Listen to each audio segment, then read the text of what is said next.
நெசவாளர்களின் வாழ்முறையை காப்பதற்காக காப்புரை நிகழ்த்த வருகின்ற அண்ணனுக்கு ராட்டை பரிசாக வழங்கப்படுகிறது. இதோ மானம் காத்த ராட்டை மானம் காக்க வந்த தமிழ் மகனுக்காக வழங்கப்படுகிறது.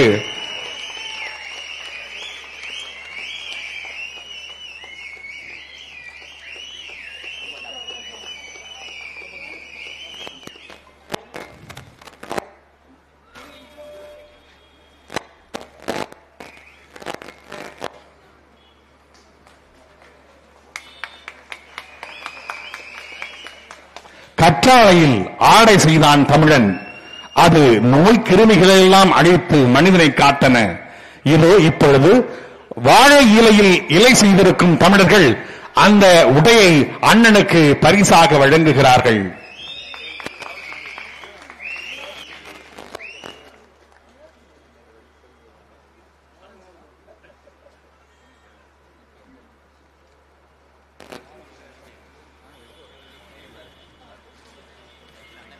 தொடர்ந்து புலியின் சீற்றம்.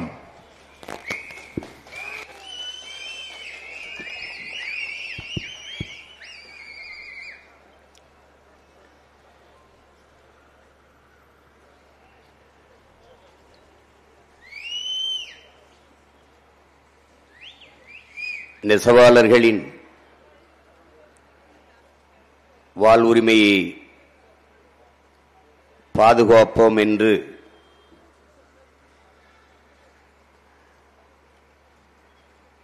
ஒன்று கூட்டுவோம் வென்று காட்டுவோம் என்ற முழக்கத்தோடு உங்கள் பிள்ளைகள்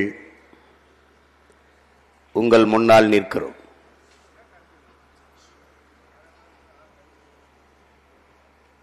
உழைக்கும் மக்களே, எங்கள் உயிர் சொந்தங்களே, உங்கள் அனைவருக்கும் என்னுடைய அன்பும் வணக்கமும்.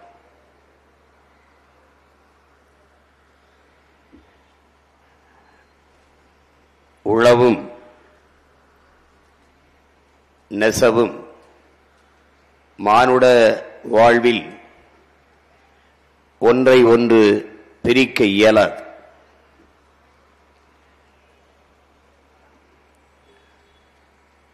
உழவர்குடியோன் உயிருக்கு உணவளித்து உயிரை காப்பான். நெசவாளர் குடியோன்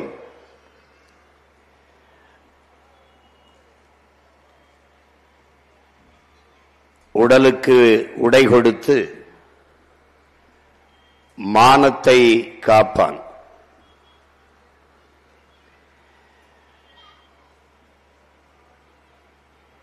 நம்முடைய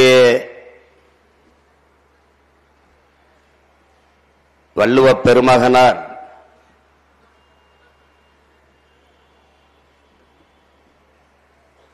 கொடுப்பது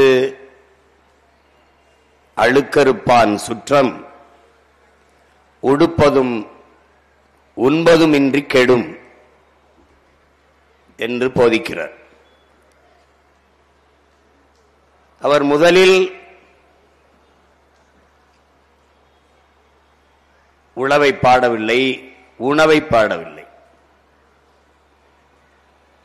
உடுப்பதும் உண்பதும் இன்றி கெடும் என்கிறார். முதலில் உடுப்பதைத்தான் பாடுகிறார். மயிர் நீப்பின் உயிர் வாழா கவரிமா அன்னார் உயிர் நீப்பர் மானம் வரின்.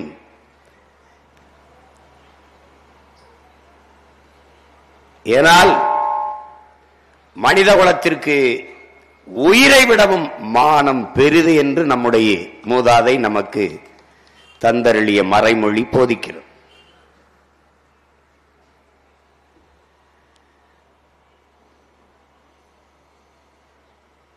நம்முடைய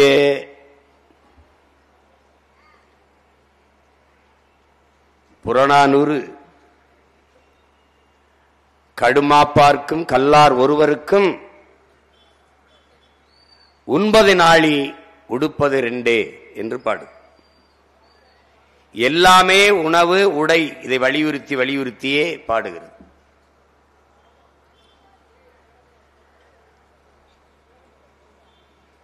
இங்கே காணொளியில் நீங்கள் பார்த்தது போல செய்யும் தொழிலில் சிறப்பாய்ந்து பார்த்தால் நெய்யும் தொழிலுக்கு நிகர் இல்லை.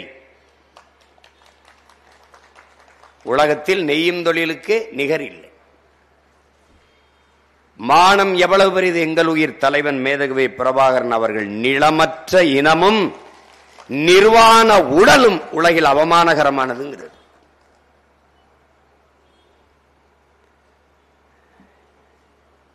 இங்கே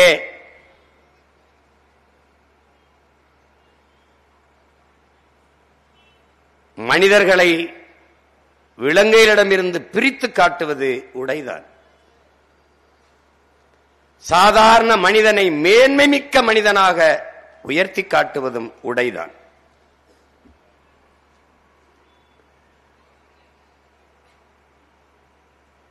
அந்த உடையை கொடுத்து மனிதனை மேன்மை மிக்க சிறப்பு மிக்க மனிதனாக உயர்த்தி காட்டுபவன் உழைக்கும் நெசவாளர் குடிதான் என்பதை என்னிலும் இளைய தம்பிதங்கைகள் புரிந்து கொள்ள வேண்டும். இங்கே தேசியனுடைய தம்பி அருண் ஜெயசீலன் என் தம்பி துரைமுருகன் எல்லோரும் குறிப்பிட்டார்கள். எல்லாவற்றுக்கும் போய் இந்த நாம் தமிழர் கட்சி அவர் தங்கைகளும் தம்பிகளும் எல்லோரும் எல்லாவற்றுக்கும் போராடுகிறார்கள். பனை அதிலே கல்லிறக்க போராடுகிறார்கள். ஆடு மாடு மாநாடு போட்டு ஆடு மாடு மேய்ச்சலுக்கு போராடுகிறார்கள். வேளாண் குடிமக்களுக்கு போராடுகிறார்கள். மீனவர்களுக்காக போராடுகிறார்கள். இப்போது நெசவாளர்களுக்காக போராடுகிறார்கள். இவை எல்லாமே என் உடன் பிறந்தார்களே. உளவாண்மை வேளாண்மையின் நீட்சிதான் இது எல்லாமே. ஆடு மாடு வளர்த்தல், பட்டுப்பூச்சி வளர்த்தல், நெசவு எல்லாமே. உழவுக்காக போராடுவது. உழவை பற்றி பேச இவர்களுக்கு என்ன தகுதி இருக்கிறது? பசிக்கு உணவு உண்கிற ஒவ்வொருவனுக்கும் உழவின் அவசியம் இருக்கிறது. உழவை பற்றி பேச தகுதி இருக்கிறது. மானத்தை மறைக்க உடை உடுத்துகிற ஒவ்வொருவனுக்கும் நெசவின் அருமை இருக்கிறது. நெசவை பற்றி பேச தகுதி இருக்கிறது. நான் பசிக்கு உணவு உண்கிறேன், என் மானத்தை மறைக்க உடை அணிகிறேன். அதற்காக உழவர் குடிக்கும் நெசவாளர் குடிக்கும் நன்றியோடு களத்திலே நின்று உரிமைக்காக போராடுகிறேன்.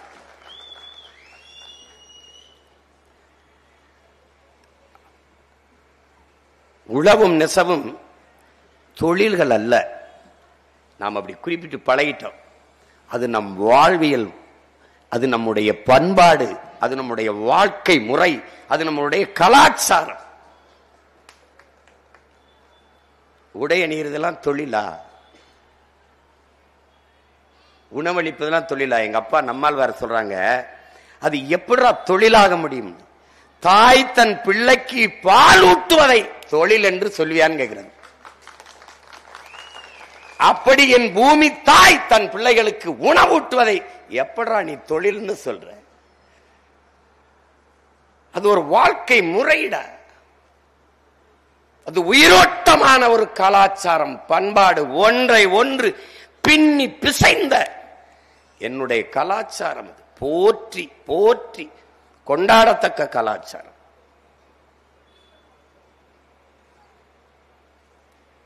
எனவே உழவனும் நெசவனும் மானுடன் அல்ல, நாம் போற்றி கொண்டாட வேண்டிய தெய்வங்கள் என்பதை அறிவார்ந்த தமிழ் சமூகத்தின் பிள்ளைகள், என்னிலும் என் இளையோர்கள் அறிந்து தெளியணும். நம்முடைய பாட்டன் பாரதி இளையை நூற்று நூலாடையில் செய்வீர், நூலாடை செய்வீர்ங்கிறான். பட்டினில் ஆடை, பஞ்சில் உடை, பன்னி மலையென வீதியில் குவிப்போம்ங்கிறான். வீதியில வந்து குவிச்சிரும்டா, வீதியில குவிச்சிரும்டா.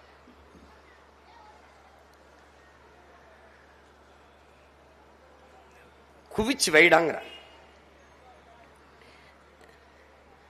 அப்ப நல்லா கவனிச்சுக்கணும். இங்க இந்த ஆவணப்படத்தில் எல்லாம் சுருக்கமாக தான், ஏன்னா நீண்ட நேரம் இருந்ததை கொஞ்சம் சுருக்கி காட்டியிருக்கு. நாங்கள் தேர்தல் களத்தில் இன்னும் விரிவா ஒவ்வொன்றையும் போட்டு காட்டுவோம். நீ நம்ப மறுக்கிறீல்ல நான் எப்படி ஆட்சி செய்வேன் அப்படின்னு. இது மாதிரி போட்டு போட்டு காட்டுவேன். உழவு எப்படி மேம்படுத்துவேன், நெசவை எப்படி மீட்டெடுப்பேன், இதெல்லாம் போட்டு காட்டும் போது அப்பவாவது உனக்கு புரியுதான்னு பார்க்கணும்.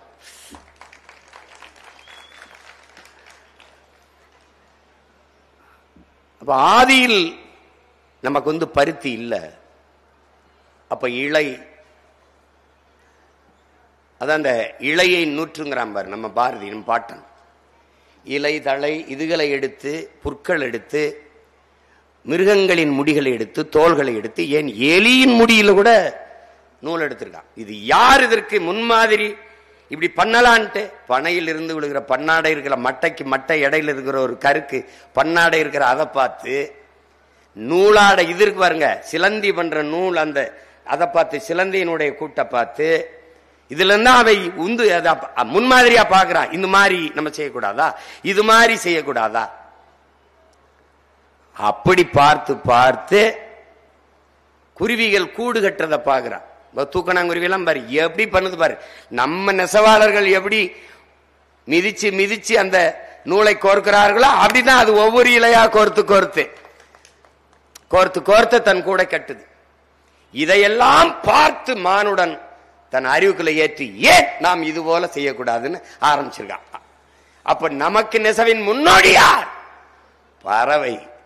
நமக்கு முன்னோடி யார்? இவன் தான் கத்து கொடுத்துருக்கான். நம்ம தான் வேளாண்மை செஞ்சோம்னு நினைக்கிறேன். பல நூறு ஆண்டுகளுக்கு முன்னாடி, பல கோடி ஆண்டுக்கு முன்னாடி எறும்பும் கரையானதான் செஞ்சிருக்க. ஐயா நக்கீரன் அவர்களுடைய 6 கால் மனிதர்கள் எறும்பு, அதை படிச்சீங்கன்னா போதும். அதுல எழுதியிருக்காரு, முதலாக வேளாண்மையை கண்டுபிடிச்சது அவன் தான். அவனுக்கு இந்த காளான் ரொம்ப பிடிக்குது. அவன் என்ன பண்றான், அந்த செடி இந்த இலைகளை போய் வெட்டிட்டு வந்து அவன் கட்டியிருக்கிற வீடு இருக்குல்ல அதுக்குள்ள போட்டு மக்க வைக்கிறான். ஒரு பகுதியில் அது மக்கி மண்ணோடு மண்ண போனா காளானா முளைச்சு வரும்போது காத்திருந்து அதை விருப்ப உணவாக விருந்து போல உண்டிருக்கான். முதலா வேளாண்மை செஞ்சது எறும்பு தான். அதனால எறும்பு போல நசுக்கிருக்கனால இந்த எந்த எறும்பையும் பேசிடாத நீ. அவனுக்கு முன்னாடி ஒரு துரும்பு. உனக்கு புரியுது நினைக்கிறேன். அப்படி அப்ப முதல்ல அவன் நமக்கு மானத்தை மறைச்சுக்கணும்லாம் அவன் தோணல. அவனுக்கு அந்த தட்பவெப்பத்தை அவனால சமாளிக்க முடியல. அதற்குத்தான் ஆடை தேடி இருக்கான். அப்ப எல்லா காலத்திலையும் வெப்ப காலத்துல தோல் உடை பொருந்தல அவனுக்கு, குளிர்காலத்துக்கு அது சரியா இருக்குது, வெப்ப காலத்துக்கு பொருந்தல. அப்ப ஒவ்வொன்னா தேடி தேடி தேடி கண்டுபிடிச்சு வந்திருக்கான். அந்த மரபில் வந்தவன் தான் நம்ம. காடுகள் இருக்கும்போது ஒண்ணுமில்ல, சும்மா சில கொடி இந்த இலை தலையை கட்டிக்கிட்டு சுத்தி இருப்போம். நம்ம ஆதிவாசிகள் படம்னு சொல்லிட்டு நம்ம பார்க்கணும்ல, அது மாதிரி பிற்காலத்துல மெதுவாக மெதுவாக ஆடு மாடுகளை மேய்க்க தொடங்கினோம்ல ஆயர்குடி. அங்கு தோலாடையை அணிந்து கீழே மருத நிலத்திற்கு வேளாண்மை செய்ய தொடங்கும் போதுதான் பருத்தி நூலாடைக்கே நம்ம வர்றோம். அங்குதான் நெசவு தொடங்குது. அதுல முதல்ல மரப்பட்டையிலிருந்து நார் எடுத்து நம்ம உடை செஞ்சிருக்கோம். மரநாரும் மலையுறை குறவர்னு நற்றினை பாடுது. மலையில நார் எடுத்து மலையில் வாழ்ந்த குறவர்கள் ஆடை செய்து போட்டிருந்தாங்கன்னு தான் அது சொல்லுது. அது மலையிலிருந்து வந்தவன் தான் நம்ம எல்லாரும், குறவர் குடி தான் நம்ம எல்லாரும். இன்னைக்கு எந்த குடின்னு தெரியாம டாஸ்மார்க்ல குடியா நின்றுகிட்டு இருக்கோமே ஒழிய ஒன்றும் பண்ண முடியாது. அதை ஒன்றும் பண்ண முடியாது. இந்த ஆடை என்பது ஆழ்ந்து கவனிக்கணும். நம்ம பேசி எல்லாரும் தம்பி ஆள் பாதி ஆடை பாதின்ட்டார். ஆடையற்ற மனிதன் அரை மனிதன் என்று நமது முன்னோர்கள் சொல்லி வச்சிருக்கார். அதுல அவரவர் தகுதிக்கு ஏற்ப இந்த ஆடையில 6 வகையா பிரிக்கிறான். 1 மானத்தை காக்குறது, 2வது அழகை கூட்டுறது, 3வது அந்த ஆடை இருக்குல்ல அது தன்னியல்பை காட்டுறது, தன்னியல்பை காட்டும். ஆடை தன்னுடைய அழகை காட்டும். அதுக்கப்புறம் அணிந்திருக்காம பாரு அவனுடைய அழகை கூட்டும். அதுக்கப்புறம் கலை நயம், அதுக்கப்புறம் தட்பவெப்ப சூழலுக்கு ஏற்ப பாதுகாப்பு. இத்தனை தன்மையும் ஒரு உடை, ஒரு டிரெஸ் ஆடை அதுக்குள்ள இருக்கு. நீ பெருமைக்கு 2 கோடி ரூபாய்க்கும் கோட் சுட்டு போடுவ, 20 ரூபாய்க்கும் கையில் வாங்கி கட்டிட்டு திரிவேன், அது வேற. ஆனால் அவரவர் எல்லாருமே இந்த உணவிலும் உடையிலும் தான் பெருமையை வைப்பான். நீ வேணா பாத்துக்க, ஒருத்தன் 90 வகை காய்கறிகளோட சாப்பாடும்பா, அவன் 2 சாப்பிட்டு போவான், அவனுக்கு சர்க்கரை இருக்கும், அதுக்கு மேல சாப்பிட்டா அது இருக்கு, இவ்வளவுதான் சாப்பிடுவான். பெருமைக்கு 36 வகை கூட்டோட சாப்பாடும்பா. இந்த இந்த மாப்பிள்ள போட்டுக்க கோட் சூட் எவ்வளவு தெரியுமில, 5 கோடிம்பா. அட தெரு கோடியில் நினைக்கிறாங்க. என்ன இந்த காரு சொல்லுவாங்க, இந்த காரு இதுலதான் வச்சான் பெருமையை. இந்த பொண்ணு போட்டிருக்க சேலை எவ்வளவு விலை தெரியுமில, 10 லட்சம் ஆர்டர் பண்ணி செஞ்சது அப்படிமா. பட்டெல்லாம் நெய்து கொடுத்த நெசவுகுடியில் வாழ்க்கை பட்டு போச்சுங்கிறது தான் பிரச்சனை. அதுக்குதான் உங்க பிள்ளைகள் நின்று கத்துக்கிட்டு இருக்கான். அப்ப இதுல இந்த நெசவுங்கிற நம்மளுடைய பாரம்பரிய வாழ்க்கை முறை இப்படி வீழ்த்தப்பட்டதற்கான காரணம் எப்படி வீழ்ந்துச்சு? அறிவியல் தொழில்நுட்பம் வளர்ச்சி என்பது வேறு. இவங்க சொல்லுவாங்க காந்தி இப்படியே ராட்டையை வச்சு அடிச்சுட்டு இருந்தாரு, வெள்ளக்காரன் வந்து இதை கொண்டு வந்தான், பஞ்சு மில்ல கொண்டு வந்தா, அப்படி தட்டுனா படப்படன்னு நூலா ஆக்கிருச்சு அப்படின்னு. ஆனால் நீங்க என்னதான் நவீன உற்பத்தியில் உடை நீ போர்வை எல்லாம் செஞ்சுக்கிட்டாலும் கையாலே கைத்தறியாலே செஞ்ச சேலை அப்படின்னு அதுக்கு தனி விலை வச்சு வைக்கிறான். நீ வேணா கைத்தறி இது கையாலே செஞ்சதுன்னு எல்லாம் சாப்பிடுவான். பெரிய பெரிய விடுதியில் போய் உட்கார்ந்துருப்ப, மண்பானை சமையல் சாப்பாடு 500 ரூபாய்பா, சாதாரண சாப்பாடு 350 ரூபாய். அதுல எதுல சமைச்சான், குக்கரோ அல்லது எதுலயோ சமைச்சிருப்பான். ஆனால் மண்பானை சமையல் 500 ரூபாய்பா. அந்த மண்பானை சமையலுக்கு இருக்கிற இன்னைக்கு ஒரு தேடல், ஒரு மதிப்பு. பழைய சோறு சாப்பிட்டா நீச்ச தண்ணி குடிச்சோம், நீராகாரம். பழைய சோறு நீ வெறுத்த, நீராகாரத்தை வெறுத்த உலக நாடுகள் ஹெல்தி ஃபுட் ஹெல்தி ட்ரிங்க்ஸ் வித்துக்கிட்டு எங்க உனகிட்ட இருந்து எடுத்துட்டு போனதுதான். நீ அதை போலவே இப்போ என்ன நடக்குது, கையாலே செஞ்சது அதுக்கு மதிப்பு அதிகம். காஃபில கருப்பட்டி காஃபி, இப்ப சாலை போய் எழுதி வச்சிருப்பான், கருப்பட்டி காப்பி போட்டிருக்கான்ல. கும்பகோணம் காப்பி, கும்பகோணத்துல ஒரு காப்பி, அப்படி என்னடா அப்படி கும்பகோணத்துல காப்பி விலைதா? ஒன்னு விலையில. கும்பகோணத்துல காப்பி இது விலைதாப்பா? இல்ல. அப்ப ஒரு தனி சிறப்பு வருது. எண்ணெய் கடையில மரச்செக்கெண்ணெய் கிடைக்கும்ங்கிறான். ஏன் திரும்புகிறான் பழமைக்கு, திரும்புகிறான் நாட்டு சக்கரைக்கு, திரும்புகிறான் வெள்ளத்திற்கு, திரும்புகிறான் நாட்டு மாட்டு பாலுக்கு, திரும்புகிறான் இயற்கை உணவுக்கு, நஞ்சில்லாத ஆர்கானிக் ஃபுட்டுன்னு வர்றான், திரும்புகிறான், எல்லாத்துக்கும் திரும்புறான். அதுபோல என்னுடைய பாரம்பரிய கைத்தறி நெசவுக்கும் இந்த மானுடன் ஒரு நாள் திரும்புவான், விரும்புவான். இப்ப விரும்புறான். எங்க அம்மா முதல்ல நான் வரும்போது பேசிட்டு இருந்தாங்கல்ல, ஒரு கைத்தறி கையாலே செஞ்ச ஒரு புடவை வச்சு இதே மாதிரி எல்லாருக்கும் கொடுக்க போறேன்னு வந்து கொடுங்கன்னு சொன்னேன். நான் அந்த கடைகளுக்கு நானும் எங்க கையிலும் போவோம், அப்ப சொந்தக்காரங்களுக்கு உடை எடுக்க. அப்ப அந்த கடைகள்ல கையாலே செஞ்சதுமா இந்த பட்டு ரொம்ப விலை உயர்ந்ததுமான்னு சொல்லும் போது ஒரு திமிர் அப்படி நமக்கு வரும். சரிதான், அது என்ன குறைஞ்சிருச்சு. அது நாடங்களும் நிறைய வேண்டும் என்பதுதான் நம்முடைய கனவு, நம்முடைய போராட்டம். அதுக்குத்தான் இங்கே நம்முடைய நெசவாளர்கள் வாழ்க்கை மட்டும் அல்ல, உழவர் குடிகள், மீனவ குடிகள் எல்லாருடைய வாழ்க்கையும். உணவளித்தவன் பசியோடு இருக்கான், உடையளித்தவன் நிர்வாணமா நிக்கிறான், அம்மனமா இருக்கான், வாழ்க்கையை தொலைச்சிட்டு. அவனுக்கு ஒண்ணும் இல்லை. இங்கே நெசவு செஞ்ச படத்தை பத்தில மேலாடை இல்லாம தான் 2 பேர் உட்கார்ந்துருக்கான். ஓ மானத்தை காத்துட்டு அவன் மேலாடை இல்லாம இருக்கான். இப்ப அவனுக்கு மேலாடை கொடுப்பதுதான் நம்மளுடைய முதன்மையான கடமை என்பதை மான தமிழ் பிள்ளைகள் புரிஞ்சுக்கணும். அது நீண்ட நெடிய ஒரு வரலாறு. நம்முடைய நெசவு எப்படி நலிந்தது, நம்முடைய உழவு எப்படி வீழ்ந்தது, இதுக்கெல்லாம் பெரிய வரலாறு. இதுல முதல்ல இன்றைக்கு இருக்கிற கைத்தறி போய் விசைத்தறி வருது. அதுவும் வீழ்வதற்கு காரணம் சகிக்க முடியாத மின்கட்டண உயர்வு.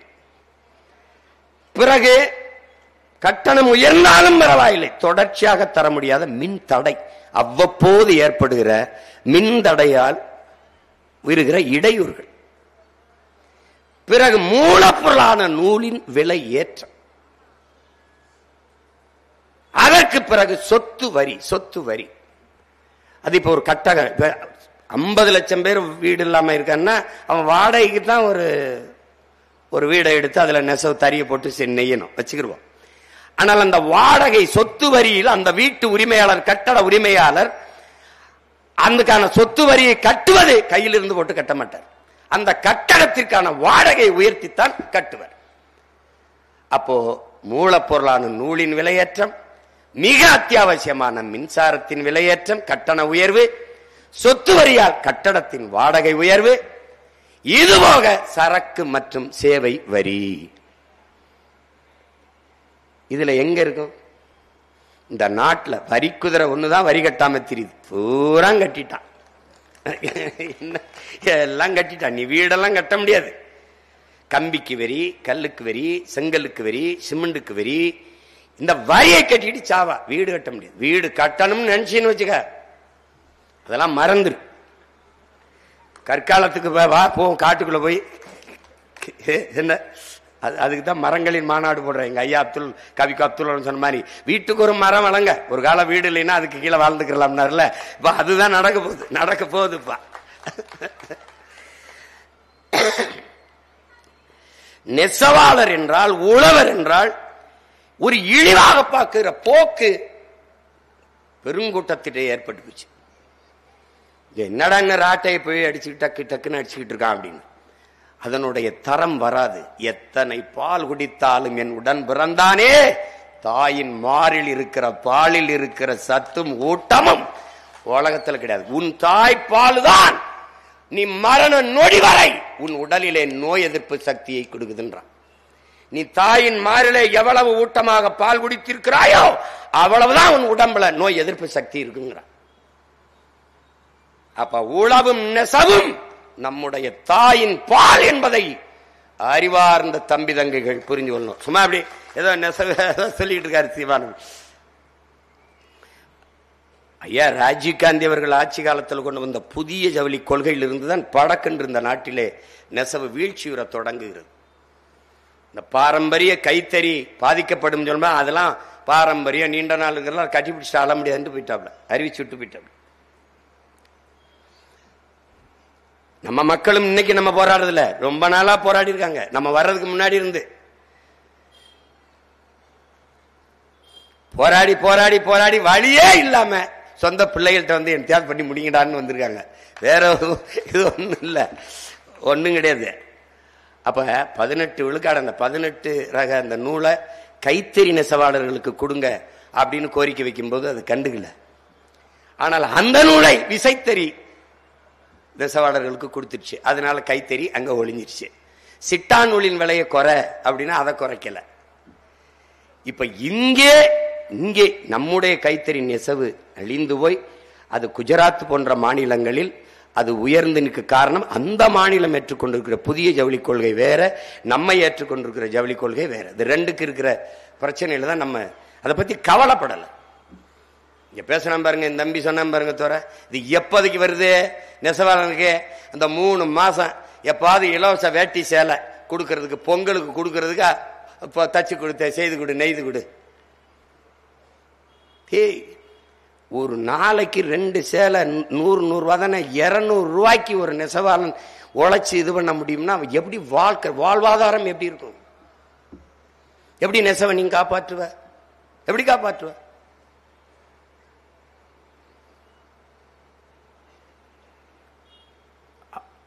ஆயிரக்கணக்கா இருந்த 1100 ஆலைகள் வெறும் 500 ஆலைகளுக்கு மேல மூடப்பட்டுருச்சு. பருத்தி வேளாண்மை நின்றுச்சு. பருத்தியை விளைவிக்க முடியாது. பருத்தி எங்க விளையுது? நீ இந்த படத்துல காட்டின மாதிரி பருத்தி எல்லாம் இப்ப இல்ல. அது மரபணு மாற்றப்பட்டு குட்டையா வந்துடுச்சு. முன்னாடி எல்லாம் பருத்தி மாற அரிச்சு நாங்க அடுக்குவோம். பருத்தி உள்ள நின்றுட்டு பறிப்போம். பருத்தி மாற அடிச்சு போற குவிச்சு வைப்போம். அதுலதான் நாங்க அடுப்பெரிப்போம், நெல்ல விப்போம். அவ்வளவு உயரத்திற்கும் பருத்தி மாற அரிக்கிறதே ஒரு பெரிய வேலை. ஆனா இன்னைக்கு பருத்தி மாறல, செடி, குட்டை செடி. பருத்தி வேளாண்மை ஒளிந்து போனது. குறிப்பாக இந்த கரிச நிலக்காடு, நம்ம ஊர் அருப்புக்கோட்டை, ராமநாதபுரம், இந்த மாதிரி கருமண்ணில் இருக்கு பாருங்க, கருப்பு மண், இதுலதான் பருத்தி கோவையெல்லாம் செழித்து வளரும். அதனாலதான் தமிழ்நாட்டின் மான்செஸ்டர் நம்ம கோவை. இன்னைக்கு எங்க இருக்கு பருத்தி? எங்க விளையுதா? ஒண்ணும் இல்லை. எல்லாவற்றையும் இழந்துட்டோம். அப்ப வேளாண்மை, பருத்தி வேளாண்மை ஒழியுது, அது அழியுது, நமக்கு நெசவுக்கான நூல் இல்லாம போகுது. அப்ப ஒன்றை ஒன்று சார்ந்து இருக்குது. உழவும் நெசவும் ஒன்றை ஒன்று பிரிக்க முடியாது. உணவும் உடையும் ஒன்றை ஒன்று பிரிக்க முடியாது. அப்ப இந்த சூழல்ல இதை எப்படி சரி பண்றது? அதான் இங்க முதன்மையானதா இருக்கு. எப்படி சரி பண்றது? இது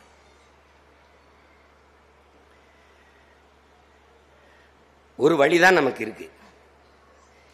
எதனால இங்க ஐயா அவங்க எல்லாம் சொல்றாங்க, இப்ப இருக்கிற பேராபத்து என்னன்னா, இந்த தலைமுறையில 60, 65 வயசு, 50, 55 வயசுல இருக்கிற நமது உறவுகள் தான் இப்ப இந்த கைத்தறி நெசவு தெரியும். ஒருவேளை நாமளே அதிகாரத்துக்கு வந்தாலும் இந்த கைத்தறி நெசவை மீட்க முடியுமான்னா ரொம்ப கடினம். ஏன்னா இப்ப நீ பாத்தீங்கன்னா, இப்ப இந்த வேளாண்மை செய்வதை விட்டு வெளியேறினால் ஒரு தலைமுறைக்கு அந்த வேளாண்மை எப்படி செய்வது என்பதை மறந்து போயிடும். நம்முடைய பாரம்பரிய நெசவு கொஞ்சம் கொஞ்சம் பேருக்கு தான் இப்ப கொஞ்சம் கொஞ்சம் தான் இருக்குது. அப்ப அவர்கள் காலத்துக்குள்ளேயே அதை மீட்டூராக்கம் செய்தால்தான் இன்னொரு தலைமுறைக்கு அவர்கள் கற்று கொடுத்து விட்டு செல்ல முடியும். இல்லை என்றால் அந்த நெசவு முற்றுமுழுதாக முடிஞ்சு போயிடும். இப்ப உனக்கு போர்வை வைக்கிறவன் யாருன்ற? பல வீடுகளில் கொள்ளையடிச்சு போனவன்லாம் சொற்று வைக்க வந்தவன், போர்வை வைக்க வந்தவன். நாங்க சொல்லும்ல, இந்தி படிச்சா வேலை கிடைக்கும் மல்லைங்க. போர்வை வைக்கிறவன், சொற்று வைக்கிறவனு இந்திக்காரன் நினைத்துக்கிட்டு இருக்கான். அங்க குஜராத், பீகார்ல இருந்து அங்கிருந்து செஞ்சு வந்த அந்த கம்பளங்களை தோல்ல வச்சுக்கிட்டு வித்துக்கிட்டு போவான். ஏன்? நாம் அதை செய்வதில்லை. அவன் உயிர் போட வச்சிருக்கான். அங்கிருந்து கொண்டு வந்து தொடர்வெளியில் கொண்டு வந்து இறக்கி வைக்கிறான்.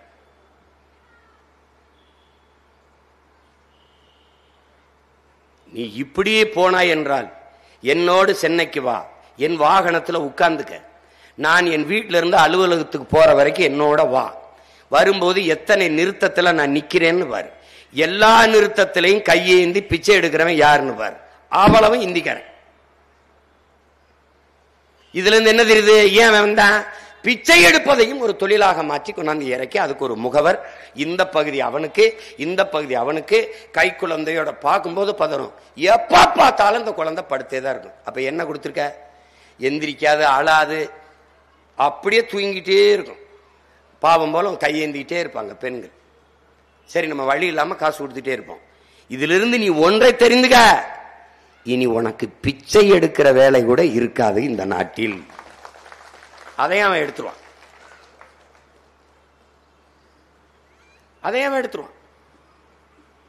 அவர்கள் கோரிக்கை ரொம்ப பெருசு ஒன்றும் இல்லை. 1200 ரூபாயா இருக்கிற அந்த 4000 ரூபாயா கொடுங்க, இந்த ஊக்கத்தொகை கொடுங்க. 60 வயசுக்குள்ள இருந்து விசைத்தறி ஒரு கைத்தறி தொழிலாளி இறந்து போனால், நெசவாளர் இறந்துட்டா, அவனுக்கு 2 லட்சம் ரூபாய் இழப்பு. 2 லட்சம் ரூபாய் ரொம்ப ரொம்ப. கள்ளச்சாராயம் குடிச்சு செத்தவனுக்கே 10 லட்சம் கொடுக்கும் போது என்ன நான் சொல்றது? நெசவாளன் நம்ம ஆளுக அப்படி ரொம்ப. அதனாலதான் நான் கூட சொன்னேன், சாகிறது தற்கொலை பண்ணி சாகிறதுனா விஷம் குடிச்சு செத்துறாத, கள்ளச்சாராயமாவது குடிச்சிச்சா வீட்டுக்காவது ஒரு 10 லட்சம் போய் சேரும். ஒரு நெசவாளன், மானுடனின் மானம் காத்த ஒரு நெசவாளனுடைய மரணத்திற்கு ஒரு 2 லட்சம்ங்கிறது ரொம்ப கம்மி தான். அவர்களுடைய அதிகபட்ச கோரிக்கை இதுதான். அதிகபட்ச கோரிக்கையே இதுதான். அதுக்கப்புறம் மீன்பிடி தடை காலங்களில் நம் மீனவர்களுக்கு ஒரு இழப்பீடு, ஒரு ஊக்கத்தொகை கொடுப்பது போல நெசவாளர்களுக்கு ஒரு ஊக்கத்தொகையை, உதவித்தொகையை கொடுங்கள்னு சொல்றாங்க. அது இந்த அரசு பாரு நம்ம நெசவை எப்படி பண்ணுதுன்னு. நான் கஷ்டப்பட்டு உழைச்சு ரத்தத்தை வேர்வையா சிந்தி நான் பாடுபட்டு விளைய வச்சு கொடுத்த நெல்லை கொண்டு வந்து அரிசியை இலவசம்னு கொடுத்துருது. நான் கஷ்டப்பட்டு நெய்து கொடுக்கிற ஆடையை கொண்டு வந்து இலவசம்னு கொடுத்துருது. அதனால இந்த உழவுக்கும் நெசவுக்கும் மதிப்பு இல்லாது போயிருது. உங்களுக்கு புரியுதுன்னு சொல்றேன். டாடா இறந்து போயிட்டார்ல, டாடா சொல்றாரு, நீ இந்த இலவசத்தை நிப்பாட்டு, அதுவும் குறிப்பா ரேஷன் கடையில் அந்த அரிசி கடையில உணவுப் பொருளை கொடுக்கறீங்களா, அதை நிப்பாட்டுங்கிறப்ப. அது இலவசம் கிடைக்கிறனாலதான் அவன் குடியின் பக்கம் போறான். 300, 400, 500 ரூபாய் குடிச்சு அழிக்கிறான். நீங்க இந்த இலவசத்தை இப்படி கேள்விப்பாட்டு பாருங்களேன். என் உடன் பிறந்தார்கள் இப்படி கேள்வி கேளுங்க. அண்ணன் என்ன இப்படி கேள்வி கேட்கணும்? தீபாவளிக்கு பொங்கலுக்கு ஒரே நாள்ல தமிழ்நாட்டில் எவ்வளவு டாஸ்மார்க் வியாபாரம் நினைக்கிறேன்?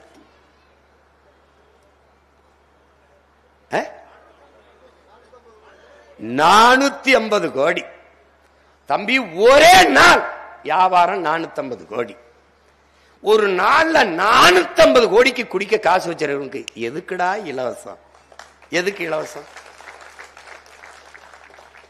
தனக்கு பிடித்த நடிகன் ஒருவருடைய படம் திரைக்கு வந்தால் ஒரே நாள் வசூல் 35 கோடி 40 கோடி. குடிப்பதற்கும் பொழுதுபோக்குக்கும் கோடி கோடியாக கொட்ட காசு வச்சிருப்பவனுக்கு நீ எதுக்கு இலவசம் கொடுக்கிறான்னு கேட்டா பதில் இல்லை. அவன் அதை கொடுக்கவில்லை என்றால் நாடும் ஆட்சியும் அதிகாரமும் நம் வசம் வந்துவிடும். இதனாலே அவன் பயப்படுறான். இல்லைன்னா அவன் ஒண்ணு இருக்காது, அதிகாரமே. அவன் என்ன சொல்லுவான் சொல்லு, என்ன சொல்லுவாங்க சொல்லு. அவர்கள் கொடுத்த வாக்குறுதி தான் நெசவாளர்களுக்கு, அவர்கள் கொடுத்த வாக்குறுதி தான் துப்புரவு தொழிலாளர்களுக்கு, அவர்கள் கொடுத்த வாக்குறுதி தான் ஆசிரியர் பெருமக்களுக்கு. எதையுமே நிறைவேற்றல. ஆனால் நாங்கள் சொன்னதையும் செய்வோம், சொல்லாதையும் செய்வோம். என்ன சொல்லாததை நிறைய செய்யறீல்ல, பல கோடி பல ஆயிரம் கோடி டாஸ்மார்க்ல அடிக்கிறீங்க, அதெல்லாம் நீங்க சொல்லலையே, அதான் சொல்லாதையும் செய்வோம். அவங்க கொடுமைதான் அது. அப்ப நமக்கு ஒரே ஒரு வழிதான் இருக்கு. உழவை, நெசவை, மீன்பிடித்தலை இதையெல்லாம் மீட்க காக்க நமக்கு இருக்கிற ஒரே வழி இவற்றை எல்லாம் அரசு பணியாக மாற்றுவதை தவிர நமக்கு வழி கிடையாது. கைத்தறி நெசவு தனி, விசைத்தறி நெசவு தனி. இப்ப இதுல என்ன ரொம்ப ஐயா எனக்கு கணேசன் ஐயா கொடுத்த கோரிக்கையில் என்ன, அவங்க எந்த பயம் காட்டினாங்கன்னா, எனக்கு நம்ம வர்ற வரைக்கும் எதுவுமே இருக்காது இருக்கு. ஏன்னா சீனா நவீன உற்பத்தி எந்திரத்தை தறியே உள்ள இறங்குறான். இறக்கிட்டா இந்த விசைத்தறியும் போயிடும், மொத்தமா அவன் எடுத்துட்டு போயிடுவான். மொத்த விசைத்தறியும் அவன்கிட்ட இருந்து வரும், இந்த நாட்டின் பொருளாதாரம் முழுமைக்கும் போயிடும். அவ்வளவுதான், நம்ம முடிஞ்சிடும், கதை முடிஞ்சிடும். அதுக்கு போய் தனியா பயிற்சி எடுக்கணும். இப்ப நம்ம பிள்ளைங்க 12ஆம் வகுப்புல எவ்வளவு மதிப்பெண் வாங்கினாலும் நீட்ல தேர்ச்சி பெற்றா தான் மருத்துவம் படிக்க முடியும் நிலை கொண்டு வந்த மாதிரி, நம்ம எவ்வளவு பெரிய திறமை இருந்தாலும் அவனுடைய விசைத்தறிக்கு பழகணும். அப்பதான் அதுல வேலை செய்ய முடியும். நமக்கு ஒரு நோய் இருக்கு, எது ஒன்றும் பிறரிடத்திலிருந்து வரணும்னு. பட்டு, காஞ்சி பட்டு சொல்லு இல்ல, எல்லாம் சொல். பனாரசு, சீனப்பட்டு, அப்படித்தானே நீ பார்க்கணும். நான் ஆயரோட பேசிட்டு இருந்தேன். ஆயருக்கு போய் வாழ்த்து சொல்லி என் அன்பை பகிர்ந்து கொள்ள போனேன். அவங்க இவ்வளவு எடுத்து வைக்கிறோம், இவ்வளவு பேசுறோம், என் மக்களுக்கு அது போய் சேரலையே அப்படின்னு சொல்லி நான் வருத்தப்பட்டேன். சொந்த பிள்ளை எனக்கு வாக்கு செலுத்த மாட்டேங்கிறாங்கன்னு சொல்லும்போது அவர் சொன்னாரு, தன் ஊர்ல இயேசு, தன் ஊர்ல தச்சன் மகன் தானேன்ட்டாப்ல. தன் ஊர்ல உலகத்துக்கு இறை மகன் இயேசு, அவர் சொந்த ஊர்ல அவர் தச்சன் மகன் தான். அது மாதிரி நமக்கு சொந்த ஊர்ல நம்முடைய அருமை தெரியாது. நமக்கு அடுத்தவன் இருந்து ஒண்ணு சீனப்பட்டுனா சீனப்பட்டு பொண்ணு கொடுக்கும் போது மாப்பிள்ள துபாய் மாப்பிள்ள, சிங்கப்பூர் மாப்பிள்ள, துபாய்க்கே கட்டி கொடுக்குற மாதிரி பேசுவான். அங்க என்ன பண்ணிக்கிறாரு, ஒட்டகம் மேய்க்கிறாரு. இங்க என்ன மாப்பிள்ள, இங்க மாடு ஆடு மேய்க்கிறாரு. அதை விட அது என்ன, இது ஒரு நோய், இது ஒரு நோய்.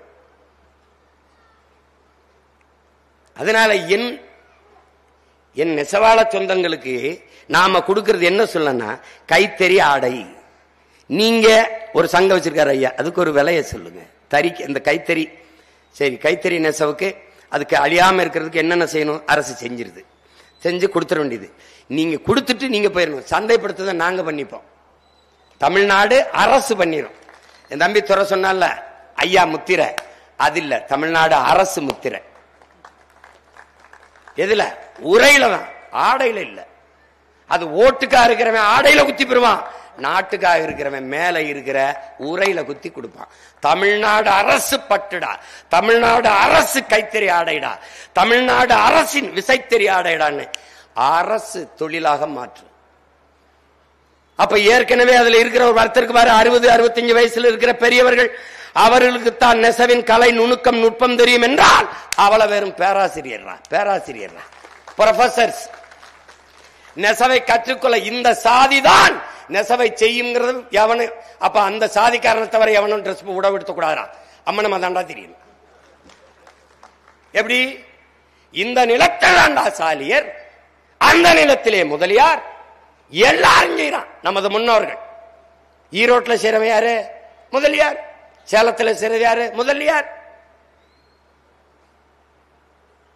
நமது முன்னோர்கள் பாண்டியன் காலத்தில் இருந்து அவர் சொன்னார்ல, எங்கெங்க கோயில் இருக்கு, எங்கெங்க அரசனுடைய அரண்மனை இருக்கு, அங்கெங்கே குவிந்து வாழ்ந்த மக்கள் நம்முடைய நெசவாள சொந்தங்கள் முதலியாரும் சாலியர்.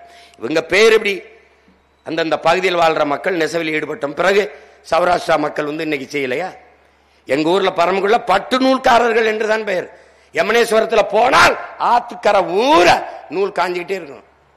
அதெல்லாம் ஒளிஞ்சிட்டது, ஒளிந்து போயிட்டது.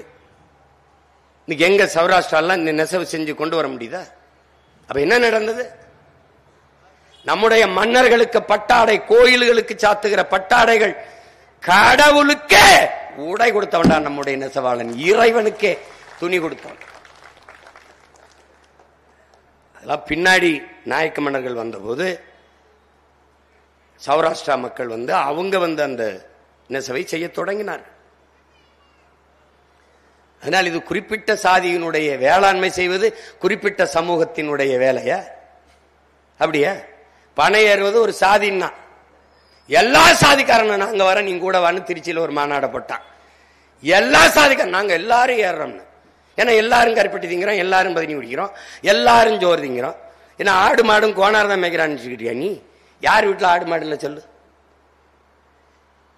நாங்கள் பள்ளிக்கூட விடுமுறை காலங்களில் காட்டுக்கு வேட்டையாட போவோம், குறவன். நாங்க எல்லாரும் வீட்லயும் ஆடு மாடு மேய்ச்சோம். என் கோன் என்ன, நான் கம்மாயில மீன் பிடிச்சேன், குளத்துல மீன் பிடிச்சேன். என்னுடைய சொந்தங்கள் கடலில் மீன் பிடிக்கிறான், அவனும் மீனவன், நானும் மீனவன். அவ்வளவுதானே. எல்லாரும் வேளாண்மை செய்கிறோம். வேளாண்மை செய்கிற எல்லோரும் வேளாண் குடிதான், உழவர் குடிதான். அதுல இவர் விதைச்சா தாங்க நெல்லு கூட 2 படி விளையுது. அப்படிலாம் ஒண்ணும் இல்ல, அப்படிலாம் ஒண்ணும் இல்லை இங்க. அப்ப நமக்குள்ள ஒரு சின்ன ஒரு இது என்னன்னா, ஒரு தாழ்வு மனப்பான்மை இருக்கு. நம்முடைய நெசவு அழிந்து போனதற்கு காரணம் உரிய விலை இல்லை, நூலின் விலையற்றம். அது பல காரணங்கள் நான் உங்களுக்கு சொல்லிட்டேன். இதையெல்லாம் சரி செய்ய வேண்டும் என்றால் அதையெல்லாம் அரசு பொறுப்படுத்திக் கொண்டு அரசின் பணியாக மாற்றினால், வாழ்விடத்திலேயே பல தறிகளை வச்சு நீ பெரிய வச்சு நீ செஞ்சு கொடுத்துட்டு போ, சின்னம்மா செஞ்சு குடிச்சிட்டு போ, தங்கச்சி செஞ்சு குடிச்சிட்டு போங்க ஐயா, இந்த பிள்ளைக்கு சரியா வரல பயிற்சி கொடுங்க ஐயா, சம்பளம் சம்பளம் சம்பளம் மாதம். ஒரு காலம் நமது அரசு வரும்போது போடுற கைத்தறி நெசவு கண்காட்சின்னு ஒண்ணு போடுறேன் பாரா, உலகம் முழுமைக்கு வர வச்சு அள்ளி குவிக்கிற. நீ என்ன, இவனுக்கு பொருளாதாரம் எங்க இருக்குன்னு தெரியுமாடா? சாராய கடை விட்டு நான் வருவானடாவே, சாராய கடையை வச்சு ஒரு கிலோ தக்காளி 200 ரூபாய். ஏ தக்காளி 200 200 200. வெங்காயம், ஐயோ வெங்காயம் விலை ஏறிடுச்சு. வெங்காயத்தை கூட விளை வைக்க முடியல இவ்வளவு பெரிய நாட்டால. இப்ப தெரியுது அந்த நாட்டை யார் ஆள்றான்னு? நீ ஐயா நரேந்திர மோடி நினைச்சுக்கிட்டு இருந்த. ஐயா ட்ரம்ப்டா, ட்ரம்ப்.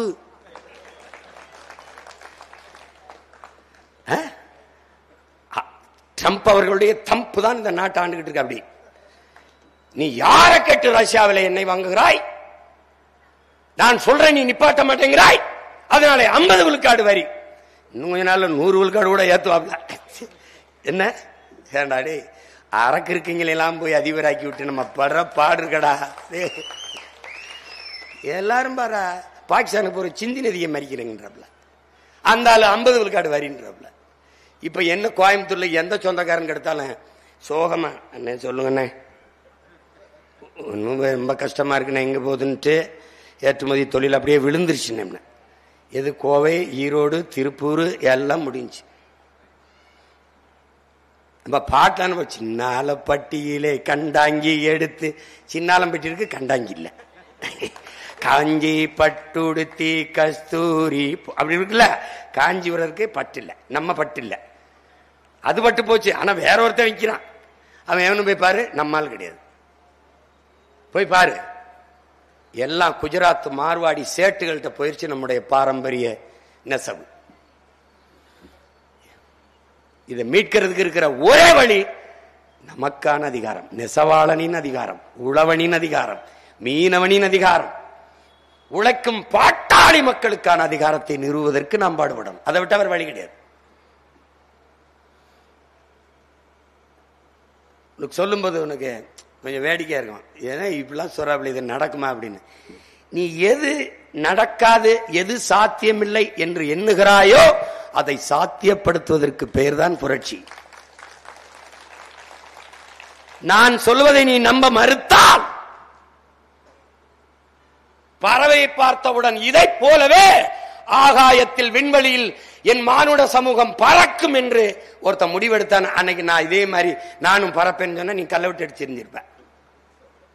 எரிஞ்சிருப்பியா இல்லையா? எரிஞ்சிருப்பியா இல்லையா?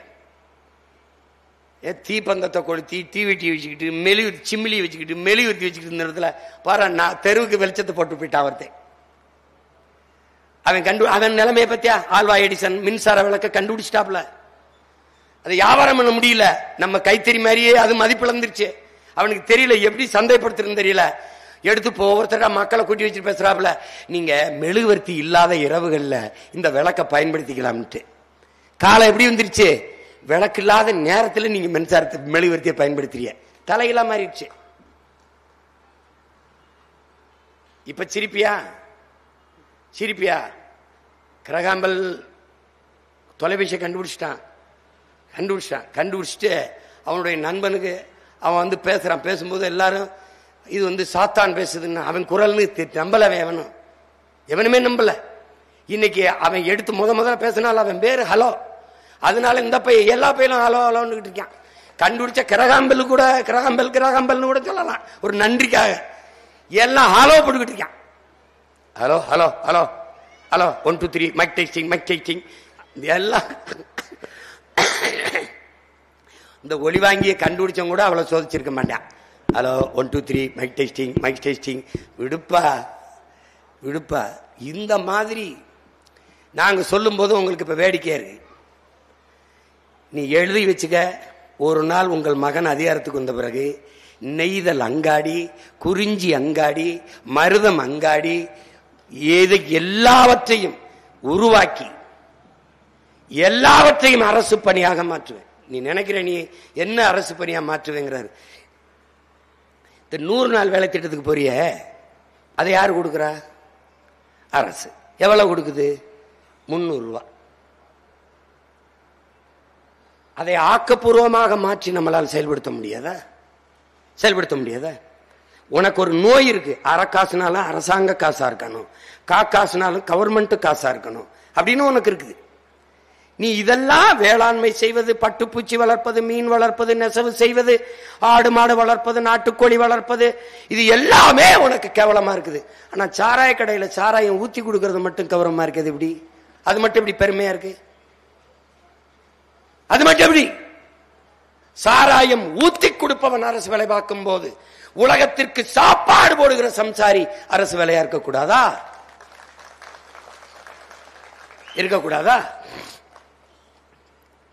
கூட்டுறவு சொசைட்டின்னு வச்சுக்கிறேன். கூட்டுறவு, அதுக்கு ஒரு அமைச்சர் வேற இருக்காப்ல, அந்த கூட்டுறவு வங்கியில கூட்டுறவு சொசைட்டியில வேலை பார்க்கிறவன் அரசு வேலை. அந்த கூட்டுறவுக்கு ஆடையை நெய்து கொண்டு கொடுக்கிறவன் அரசு பணியாளராக இருக்கக்கூடாதா?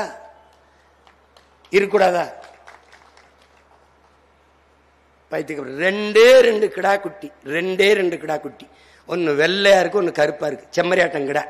2 கொண்டு ஈரோடு சந்தையில் நிறுத்தி வச்சுட்டு ஒருத்தன் வேலை சொல்றேன் 1,20,000. 2 ஆட்டுக்குட்டியை வச்சு 20 பேருக்கு சம்பளம் கொடுக்கலாம். நான் என்ன நீ நினைச்சிருக்க? வருவாய் எங்க இருக்குன்னு தெரியல. 1 கிலோ கறி 1,800 ரூபாய்க்கு வந்துருச்சு. நாட்டுக்கோழி கறி 650 ரூபாய்க்கு வந்துருச்சு. அப்ப எங்க இருக்கு? என் மீனவை இப்படி போறதுனால அவன் நேற்று வரைக்கும் 14 பேரை கைது பண்ணிருக்கான். நம்மால என்ன கடிதம் எழுதிட்டாப்ல. நீ முதலமைச்சரை தேர்வு பண்ணா போஸ்ட் மாஸ்டர் தேர்வு பண்ணி வச்சுப்புற. அவர் ஒவ்வொரு முறையும் கடிதம் போட்டு இருக்காப்ல. இம்முறை கொஞ்சம் கடுமையா எழுதியிருக்காப்ல. இது தொடர்ந்து நான் எழுதுறேன், நீங்க ஒரு கவனம் எடுக்க, ஒரு மரியாதை. ஏன்னா இங்க கேவலப்படுத்துறோம்ல, அதனால. இதுக்கு வெளியுறவுத்துறைக்கு ஒரு அமைச்சகம், இதுக்கு மீன்வளத்துறைக்கு ஒரு அமைச்சகம், இதுக்கு பாதுகாப்பு துறைக்கு ஒரு அமைச்சகம். எப்படி இருக்கு?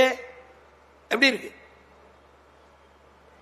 இப்ப நான் முதலமைச்சர் ஆயிட்டேன், உங்க மகன் முதலமைச்சர் ஆயிட்டேன், என் மீனவனை தொற்றுவான் கைது பண்ண நினைக்கிறியா? இந்த மாதிரி இந்த கைது பண்ணால நேத்து அவன் எங்க கைது பண்ணிருக்கான்னு நினைக்கிறா? கச்சத்தீவுக்கு அருகில் மீன் பிடிக்கும் போது கைது பண்ணிருக்கான். கச்சத்தீவு யாரோடது? நம்மோடது, இந்தியாவோடதா? இல்லை, நம்மோடது. நம் பாட்டன் சேதுபதி மன்னனோடது, நம் சொந்த நிலம். சிங்களனுக்கு எடுத்து கொடுத்துட்டு அந்த இடத்திலே மீன் பிடிக்க முடியல. ஏன்னா கச்சத்தீவு அவனுக்கு நானவன், அவன் கடல் தூரம் நீரம் அதிகமாயிருது. சொந்த நாட்டு மக்களை பாதுகாப்பாத ஒரு ராணுவம், சொந்த நாட்டு மக்களுக்கு பாதுகாப்பு கொடுக்காத ராணுவம், கைது பண்ணும் போது தன் நாட்டு குடிகளை தொடர்ந்து கைது பண்ணி அவமதிக்கிற சிங்கள அரசை, இலங்கை அரசை கண்டிக்காத ஒரு அரசு எப்படி? அப்படின்னா நம்மள என்ன நினைக்குது? மதிக்கல, நம்மளை இந்த நாட்டின் குடிகளாக இந்த ஆட்சியாளர்கள் ஏற்கல. அதான் உண்மை, அதான் உண்மை.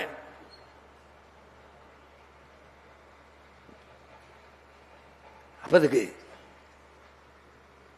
நீ நெசவுத்துறையில மட்டும்தான் உனக்கு பிரச்சனை நினைக்காத, எல்லாவற்றிலும் சிக்கல்.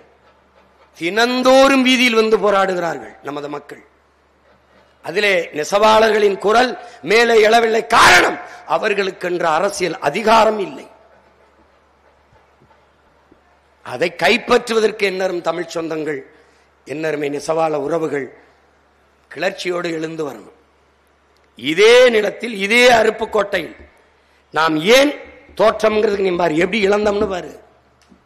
ஐயா எம்ஜிஆர் அவர்கள் தலைவராக இருக்கிற போது அருப்புக்கோட்டையில் யாருக்கு இடம் கொடுக்கலாம்? தேர்தலில் நிக்க நடந்தது. நாடார்களை எல்லாம் அழைத்து அவங்க கட்சியில் இருக்கிற யாரு கொடுக்கலாம்? ஐயா நாடார்கள் தான் அதிகம், நாடார் கொடுத்தாதான் ஜெயிக்க முடியும். தலைவரே நாடார் கொடுத்தா சரி, நீங்க போங்க. அடுத்து மரவரை எல்லாம் கூப்பிட்டு யாரு நின்னா நல்லா இருக்கும்? தேவர், அங்க தேவர் கொடுத்தா தான் தலைவரை ஜெயிக்க முடியும். சரி போங்க. காலையில் அறிவிப்பு வருது, எம்ஜிஆர் அருப்புக்கோட்டையில் போட்டியிடுகிறார் என்று. தேர்தல் முடிஞ்சிருது, எம்ஜிஆர் வென்றுறார். இந்த 2 சமூக தலைவர்களையும் கூப்பிட்டு எம்ஜிஆர் ஐயா கேட்கிறாங்க, நாடார நிறுத்தினா தான் வெல்ல முடியும் நீங்க, தேவரை நிறுத்தினா தான் வெல்ல முடியும் நீங்க, மலையாளி என்னைய ஜெயிக்க வச்சுட்டானே உங்க ஆளுன்னாப்ல. இப்ப தெரியுதா நீ நானியா வீதியில இருந்து கத்திக்கிட்டு இருக்கோம்னு? அதனாலதான். ஏன்னா உனக்கும் எனக்குமான அதிகாரம் இல்லை. அதிகாரம் மிக வலிமையானது என்று அண்ணல் அம்பேத்கர் சொன்னது அதனாலதான். அதை படித்த நாம் என்ன முன்வைக்க வேண்டியது இருக்கு? அதிகாரம் மிக வலிமையானது, அதை அடைந்து விட்டால் அனைத்தும் எளிமையானது. இதெல்லாம் கோரிக்கை வச்சு போராடுறோம். எங்க நெசவாளர்களுக்கு இறந்துட்டா 2 லட்சம் கொடு, மாசம் ரொம்ப பேரிடர் காலங்கள்ல நெசவு செய்ய முடியாத காலங்களில் 10,000 ஊக்கத்தொகை கொடு அப்படின்னு கோரிக்கை வச்சு போராட வேண்டியது இருக்கு. தேவேந்திர குல வேளாளர் எங்களை பட்டியலிருந்து வெளியேற்று.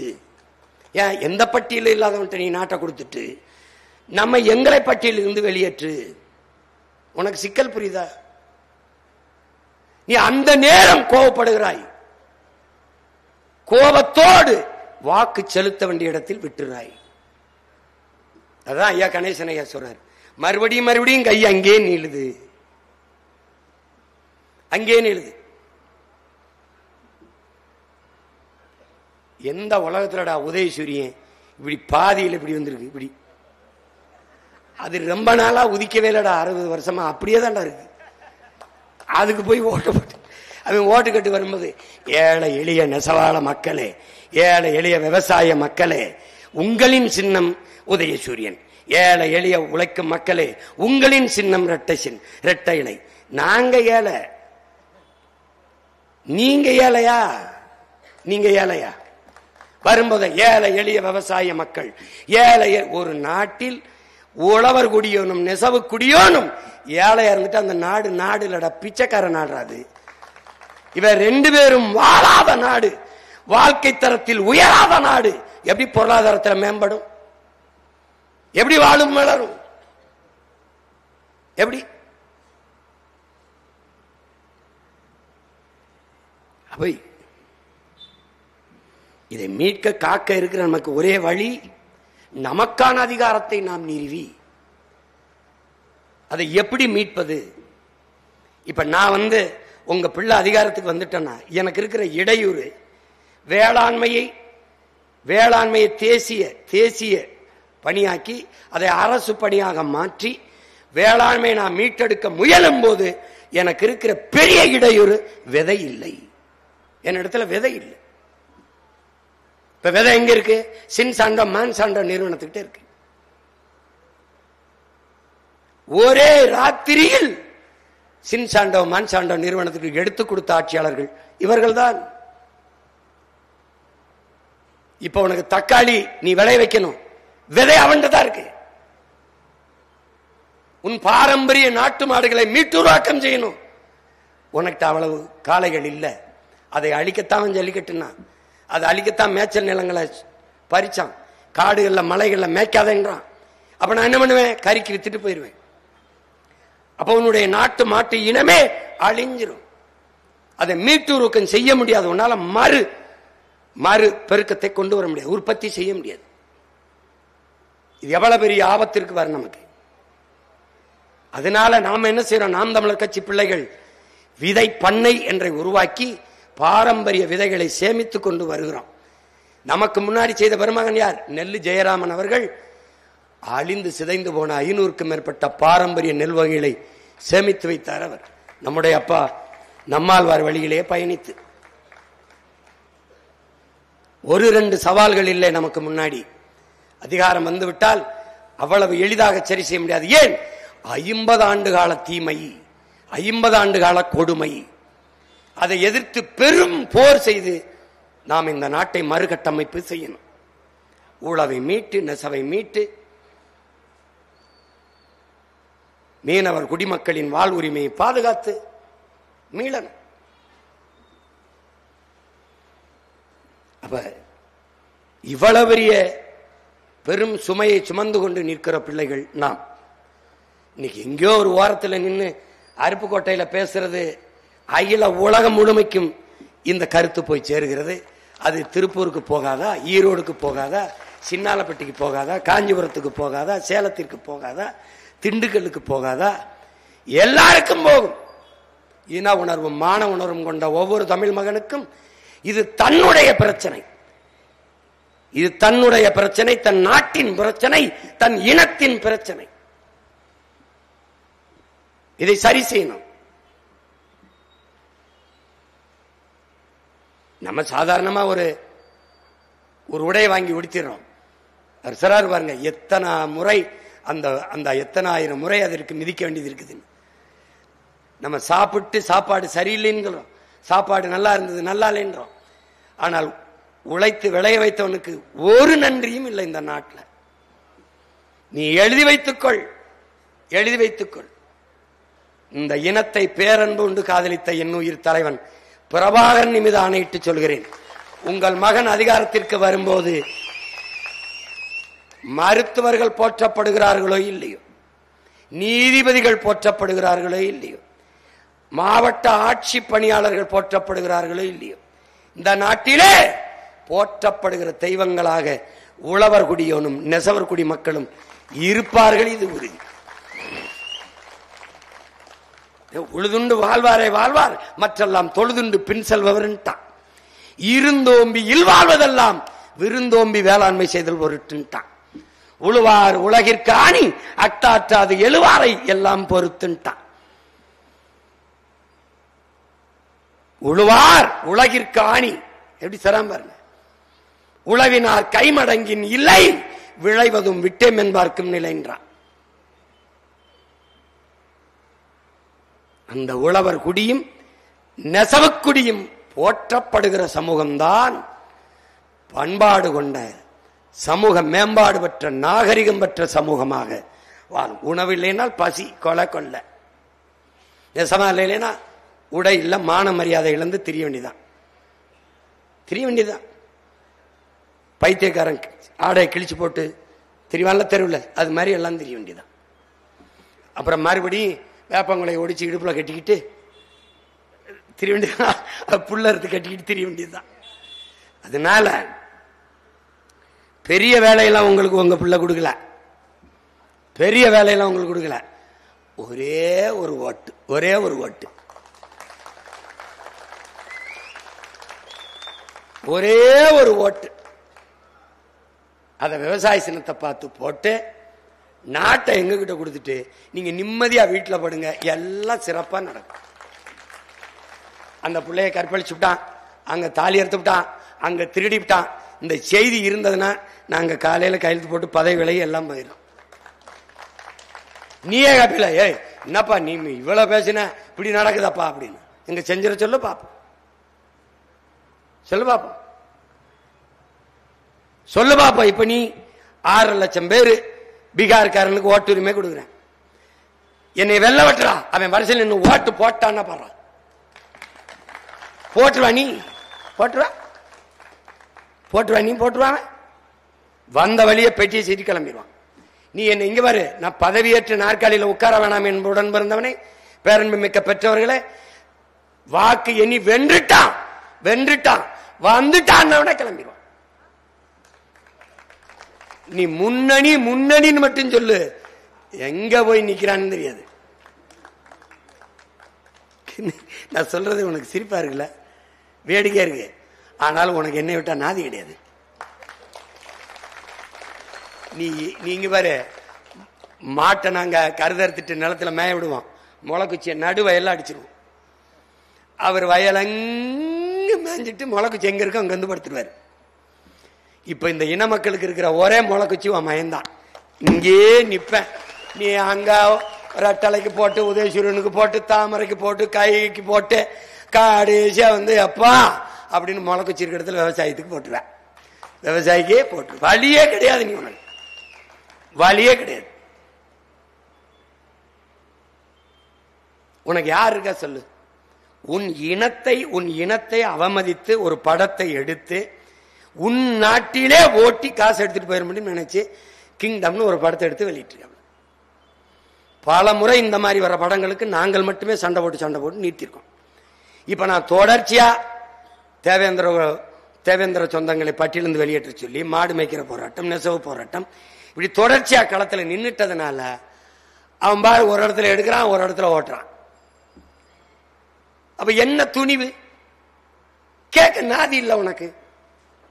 உன் இனத்தின் வரலாற்றை அவன் தவறாக பதிவு செய்து காசு பண்ணிட முடியும்னு எப்படி துணிவு வருது? எப்படி துணிவு வருது?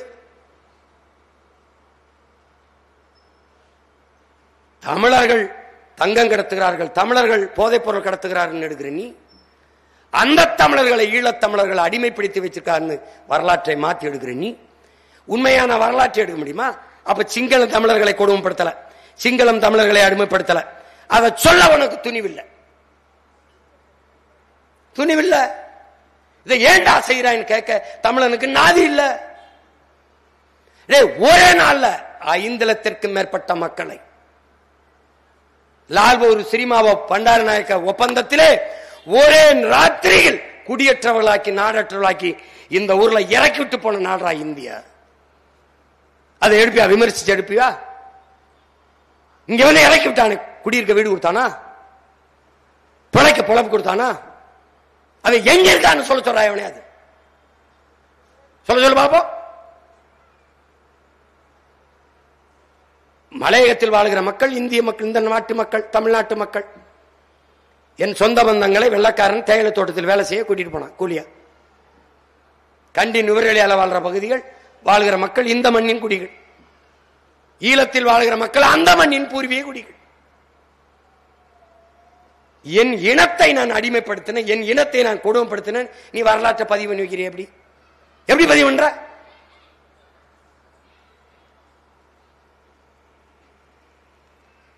கேட்க நாதி இருக்கா உனக்கு?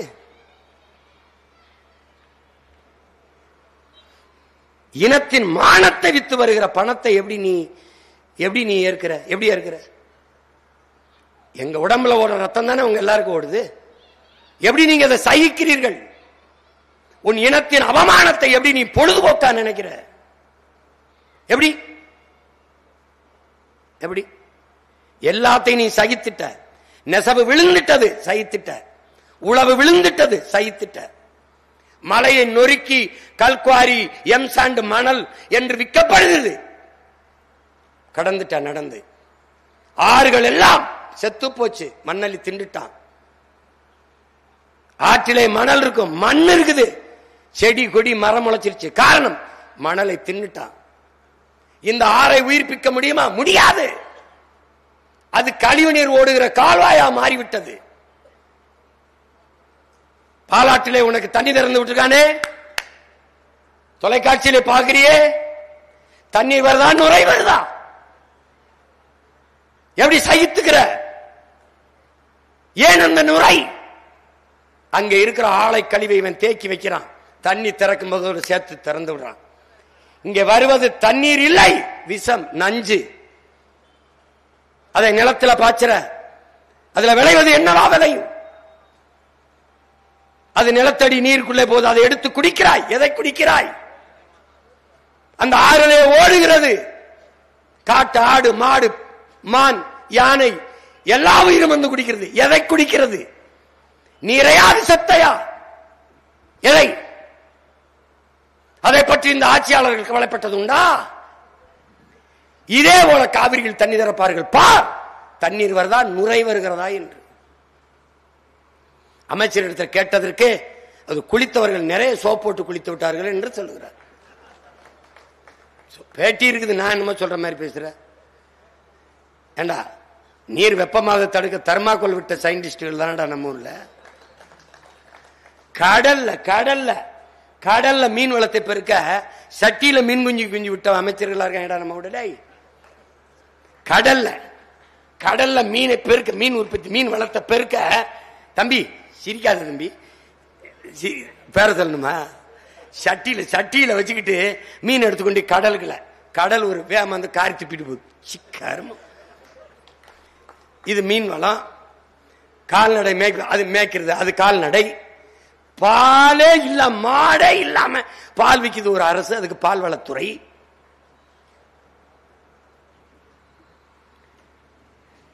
அப்பா என் பங்காளி வடிவேல் சொல்ற மாதிரி இப்பவே கண்ணை கட்டுதே அப்படிங்கிற மாதிரி.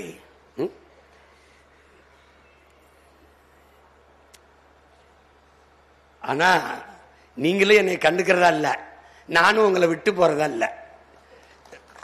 பாக்குறீங்கல்ல 15 வருஷமா கத்திக்கிட்டு இருக்கேன். என்ன முதம் பண்ணி பார்த்த, திரும்பவே இல்லை. 4 முறை என்னை தோக்கடிச்சிட்டா, 5வது முறையும் வந்து நிக்கிறேன் பாரு. இதே மண்ணில், இதே அருப்புக்கோட்டையில், இதே நெசவல் குடும்பத்தில் பிறந்த ஒரு தங்கையை நிறுத்தி நான் வெல்றனா இல்லையான்னு பாரு. ஏன் அவளை நிறுத்துறேன்? வீழ்த்தப்பட்ட இனம், தாழ்த்தப்பட்ட ஒடுக்கப்பட்ட சமூகத்தின் எழுச்சி குரல் பெண்ணின் குரலா தான் இருக்கணும். அதுக்காகத்தான் ஒரு நன்கு படித்த நெசவனா என்னன்னு தெரிஞ்ச ஒரு தங்கத்தை நிறுத்தி வச்சு வெல்ல வச்சு, நீ போய் பேச, நெசவை பத்தி பேசு. தான் உலகமா நடந்தது. நியூசிலாந்துல பார்த்திருப்ப, பழங்குடி மக்களில் ஒரு பாராளுமன்ற உறுப்பினராக வந்த 22 வயசு பெண், அந்த பாராளுமன்றத்தில் அவ பாரம்பரிய பாட்டை பாடி உலகத்தை திரும்ப வச்சிட்டா. 117 பெண்களுக்கு இடம் கொடுக்கறதுல பல இடங்களில் ஆதி தமிழ் குடிகள், தேவேந்தர்கள், ஒடுக்கப்பட்ட சமூகம், குயவர், வண்ணார், நாவிதர், இந்த இடங்கள் எல்லாம் நிறுத்துகிற இடங்களில் எல்லாம் பெண்களையே நிறுத்த காரணம் உங்கள் மகன். அதுக்கு தான் காரணம். நீ போய் பேச. ஒரு வீடு இடிக்கப்படுகிற போது, ஒரு வீட்டை இடிக்கும் போது முதலிலே கதறி அழுபவன் தாயின் குரல், பெண்ணின் குரலாதான் இருக்கும். ஒரு நாட்டை அழிக்கும் போது கதறுகிற குரல் அந்த நாட்டிலே பெண்ணின் குரல், தாயின் குரலாதான் இருக்கும். அதனாலதான் வீழ்த்தப்பட்ட தமிழ் சமூகங்கள் உரிமையிழந்து நிற்கிற ஒவ்வொரு சமூகத்தின் குரலாக, எழுச்சி குரலாக, என்னரும் தங்கைகளின் குரலாக தான் இருக்கணும். மார்லன் பிராண்டோ மிகச்சிறந்த நடிகன், ஆஸ்கார் விருது, உலக புகழ்பெற்ற திரை விருதை பெற்றுட்டான். அவன் போய் வாங்கியிருக்கலாம், அவன் போல. நிறவெறி போராட்டம், கருப்பினர் வெள்ளை, கருப்பர் வெள்ளையர் போராட்டம், பெரிய போராட்டம். இவன் வெள்ளைக்காரன் மார்லன் பிராண்டோ.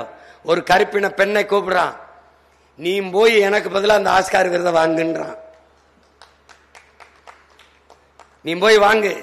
நீ வாங்கும் போது ஊடகம் உன்னை உற்று கவனிக்கும், எல்லாரும் ஒன்னே பாப்பான். அந்த இடத்திலே உன் இனம் தாங்கி இருக்கிற வலியை நீ பேசு, மக்களுக்கு முன்னாடி சொல்லு, நீ போ. அதனால நான் வாங்குவதை விட அந்த விருதை நீ பெறுவதான் சிறப்பு, நீ போங்கிறான். அதே மார்லன் பிராண்டோ ஏன் ஒரு கருப்பின தம்பியை, ஒரு பையனை, ஒரு ஆண்மகனை ஏன் தேர்வு செய்யல? அவனுக்கு தெரியும் அந்த இடத்திலே ஒரு பெண்ணின் குரல் இருந்தால்தான் உலக சமூகம் திரும்பி பார்க்கும், எழுச்சி வரும் என்று. என்னரும் தம்பி தங்கைகளை வியட்நாம் விடுதலைக்கு போராடுகிற போது கியூபக் என்கிற அந்த ஒரு பெண், கிம்புக் என்கிற ஒரு பெண், கிம்புக் அவ பேரு, 13 வயசு சிறுமி, உடல்ல ஒரு உடையும் இல்ல, அப்படி அமிலத்தால் வெந்து கதறி ஓடி வருகிற கருப்பு வெள்ளை படம், வண்ண படம் இல்ல, கருப்பு வெள்ளை படம் அச்சானது ஏடுகளில். உலகம் கொந்தளிச்சிட்டது. எல்லோரும் அந்த நாட்டின் விடுதலைக்கு குரல் கொடுத்தான். நாடு விடுதலை அடைஞ்சிருச்சு. ஓடி வந்த குழந்தை பெண் குழந்தை என்பதால் அவ்வளவு பேரெழுச்சி நிகழ்ந்தது. அவனே ஒரு ஆண் குழந்தைனா கூட இவ்வளவு ஈர்ப்பு இருந்திருக்காது. அதனால்தான் இந்த நிலத்திலே எங்களுடைய நெசவு பிள்ளையிலே ஒரு பிள்ளையை நான் நிறுத்துறேன். போட்டியா நீ யார வேணாலும் நிறுத்திக்க, மோதிரம். நெசவாளியின் சின்னமும் விவசாயி தான், மீனவனின் சின்னமும் விவசாயி தான், தச்சனின் சின்னமும் விவசாயி தான், தானி ஓட்டுபவனின் சின்னமும் விவசாயி தான். இதுல இருந்து என்ன தெரியும்? உழைக்கும் மக்களின் ஒரு சின்னம் விவசாயி. அதை கவனத்தில் வச்சுக்கிட்டு இந்த தேர்தலிலே வாக்கு செலுத்தி உங்கள் பிள்ளை எங்களை வெற்றி பெற செய்ய வேண்டும். நெசவு தழைக்க, உழவு தழைக்க, மக்களின் வாழ்க்கை சிறக்க உங்கள் பிள்ளைகள் எங்களை வெற்றி பெற செய்யுங்கள். அறிவார்ந்த தமிழ் சமூக சொந்தங்களே, நம் இலக்கு ஒன்றுதான், இனத்தின் விடுதலை. இனம் வென்றாவோம், இலக்கை வென்றாவோம். தமிழ்தாய் வாழ்க, தலைவர் பிரபாகரன் வாழ்க. நாம் தமிழர்.